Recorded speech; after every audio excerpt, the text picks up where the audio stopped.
Hello friends, and welcome to Carnivore Talk. This video is going to be a little different. I was challenged to take part in this thing that's going around in the month of July called the Keto and Carnivore Collide.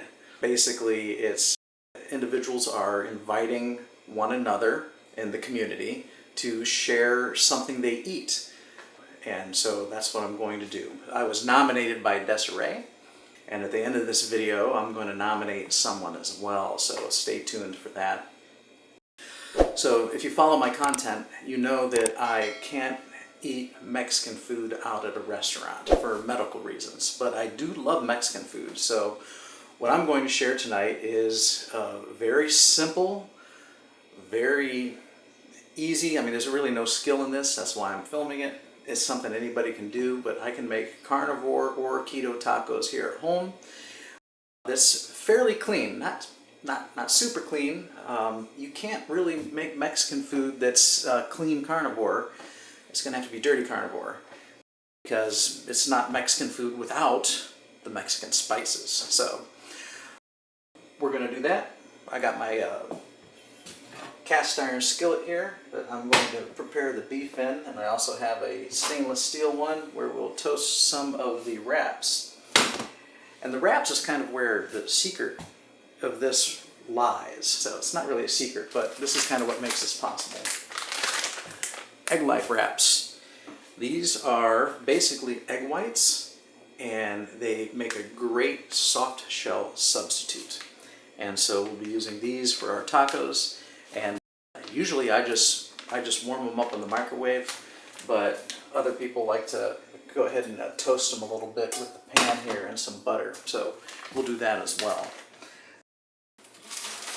My wife will be having hers on these Mission Zero regular tortillas. They say that they're keto, they say that they're low carb. It's a lie. First ingredient is modified food starch, so don't believe it. Go for these things instead. So, our beef that we're going to be using today, I get these from Sam's Club. I'm going to use one of these. They're already in 1 pound packages. 85-15 ground beef. Grass-fed. It's grass-fed, which is really nice. And I'm going to use a little bit of tallow on my pan to get that started. And then the seasoning that we're going to use, this also comes from a wholesale club. This one in particular comes from BJ's Wholesale Club. It's fairly clean. It says 0 carbs on the back. The first ingredient is yellow cornmeal, so I don't know how that really works out. Probably one of the other cleanest ones I've seen is a bottle of McCormick down at your regular grocery store, and that's pretty good. But you just look at the labels, look at the ingredients.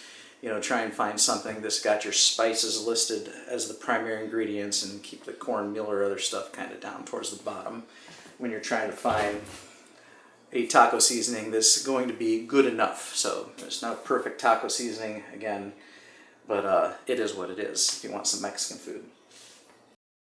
There we go. So let's get started. Put a little bit of tallow in the pan here. Now I choose this 85-15 grass-fed ground beef for a reason. I do like that it's grass-fed, and there are some individuals in our community who's going to think that this is a little too lean. If I was making burger patties out of it, I mean, that might be true. But the problem with the Mexican food, though, is you don't want to. If you have 73-27, then you're going to have a lot of rendered fat in your meat, and it becomes very runny and very sloppy. This I can use, and the fat renders out. I leave it in the beef. I don't actually dump it. And then, most of these powdered seasonings will require that you add some water along with the seasoning. I've got this already measured out here, and what you do is, since there's going to be rendered fat in there, just cut your water down a little bit. Instead of like 3/4 cup, do about half of that, because you got the rendered fat in there too, and that'll make your nice sauce real well. This is the first time I've ever done a cooking video, which is pretty interesting because you only get one take at this. So this is about as raw as you can get as far as, you know, I can only cook this once, so it's got to be right the first time. Go ahead and put that meat in there. Toss this. I'm going to go ahead and get out the food cam and take some extra footage. There it is. Get that cooking. And then we're going to chop that up into itty bitty pieces.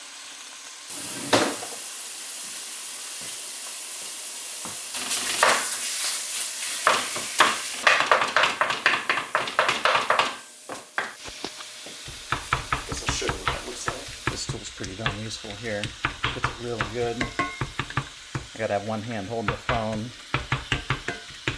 Usually I got this in one hand, this in the other, and I just keep chopping it up, and then I'll flip it and I'll do the same thing.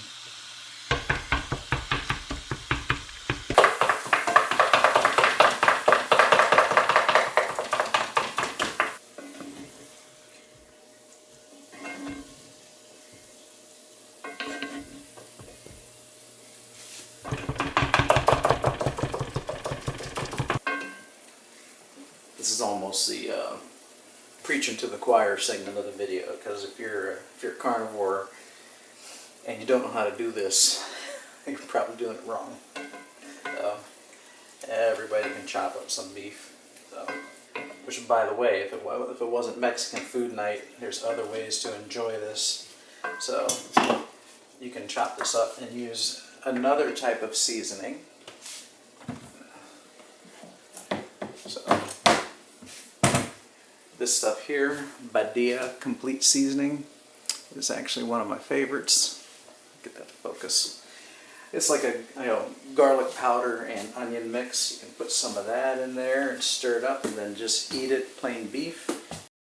If you want to be super clean, then you're going to toss this out and you're just going to use your salt.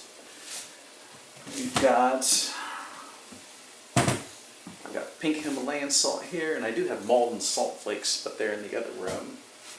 I like a little variety myself, so I will oftentimes use my seasonings. I have no problem with seasonings. They don't affect me whatsoever, and it makes my carnivore diet enjoyable, so I have a little more variety, a little more flavor. I know some people are sensitive towards it. If you're trying to reverse an autoimmune condition, you might want to mix the seasonings for a bit and see if that doesn't improve, and then add them back later and see if anything comes back or flares up, and then you can kind of rule that out.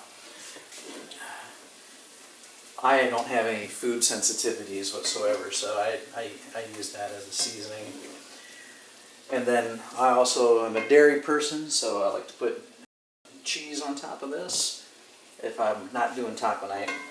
And then I might sometimes also use some sour cream. So now all that is carnivore, and then sometimes I will treat a little bit of salsa as a condiment too. And again, I know that just like the spices and the seasonings, a little bit of salsa as a condiment, or mustard is kind of like, moving the needle a little bit. I still consider myself carnivore if I do, because I don't do it very often. I don't see the problem with a little bit as a garnish. Most of you can probably tolerate it, and of course some of you can't, but most of you probably can. You got to make this food enjoyable.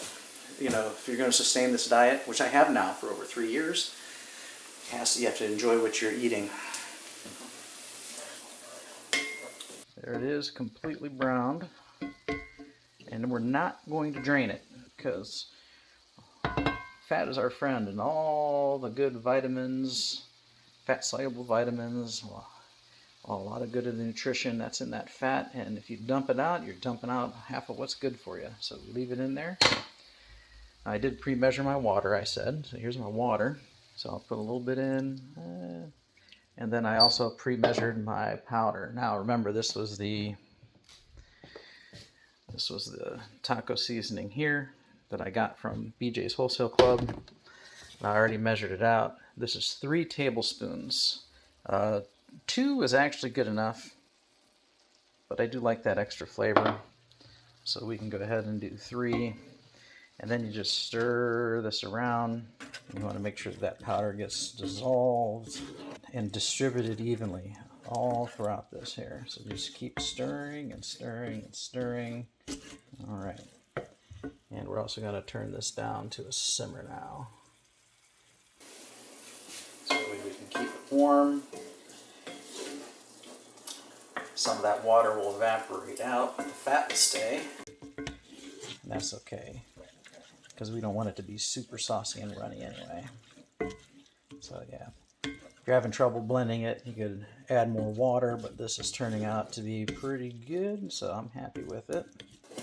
All right, now we'll go show you the egg light wraps. These here are our soft tortillas. These egg light wraps are pretty neat. For the longest time, I would just take the scissors and cut the top off, and then throw the package in a Ziploc bag to store them in the fridge. And then I realized this said resealable here, and I was like, well, how does this thing work? It's actually really easy. They just open like that. Ta-da. And then you can take them out. They have a tendency to stick together. There's 6 in a pack, by the way. So what I like to do is toss them on here, and I'm going to microwave them for about 15 to 20 seconds. Once they've warmed up a bit, it's kind of easier to peel them apart. While that's microwaving, I'm going to go ahead and get some butter going in this pan for toast my tortillas a little bit. Now that they've been microwaved, they're easier to pull apart. So we're going to go 1, we're going to go 2, and I'm a big boy with a big appetite, so I'm going to have 3. I'm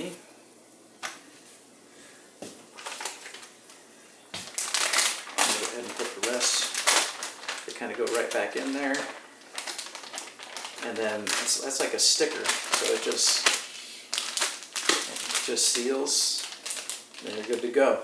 So, and you want to use these, after about, if you neglect them after about 5-6 days, they start to look a little funny. They're still good though, so you want to go through them as fast as you can. Now, these have multiple uses, so obviously we could do this.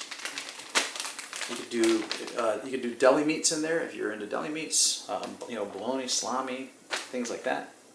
And you could also make hamburger, and you could put mayonnaise and mustard and maybe a low carb ketchup like G. Hughes or something.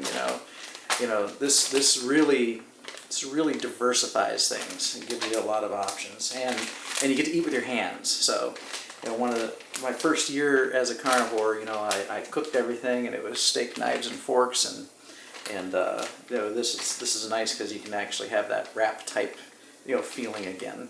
Now, since I'm using a stainless steel pan here, I do the water test. I don't know if you ever saw it, but I still have some water left over here from this sauce here.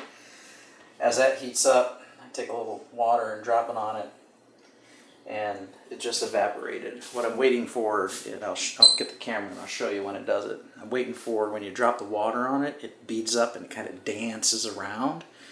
That's when I put my butter on it.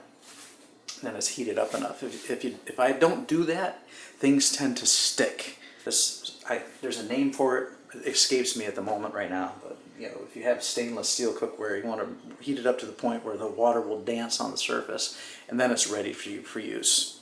I don't go out of my way to buy any special butter. So this is just Sam's Club butter, salted butter. Sometimes when I go down to the local rancher, which around here we call Duma's Meats, I'll get a nice roll of Amish butter or grass-fed butter then. Let's do another water drop test. There we go. That's the effect we're looking for. We'll put our butter in.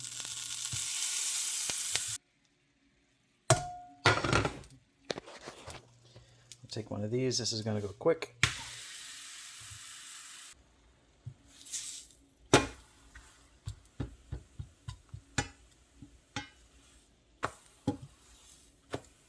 That's good enough. Put the main buttery side up where I'm not touching so much. Alright, so I'm going to go ahead and construct the taco. And again, all this is cheap, basic, not 100% clean ingredients. So, those of you that are going to make a beeline for the comments and let me know, I already know. So, but I like to put my sour cream on first. So we got some regular sour cream. Do not get light. Do not get fat-free if there is such a thing. Use the real deal. Then I'm going to put my meat on.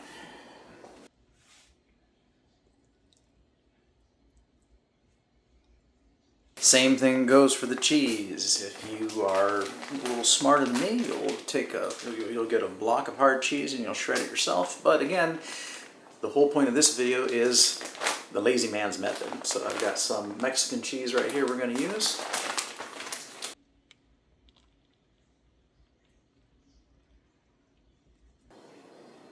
And there you have it. That right there is a carnivore taco. And there you can pick it up and you can eat it just like the tacos you used to have back in the day. And it will be very much enjoyable. Now, let's say you're not carnivore. Let's say you're keto or ketovore. Or let's say you are carnivore.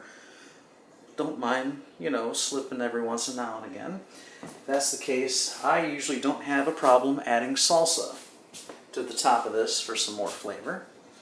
So that's an option.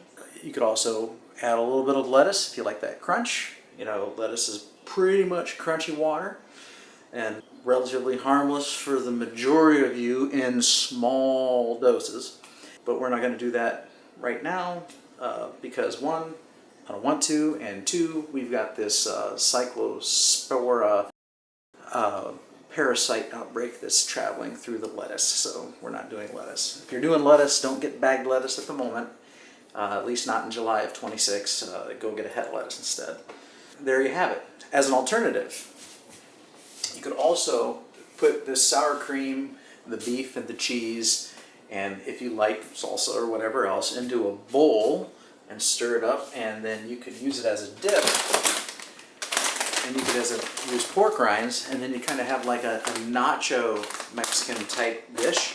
You can also just pour these on a plate, and then you can put your beef and your sour cream and all your toppings on top of that as well.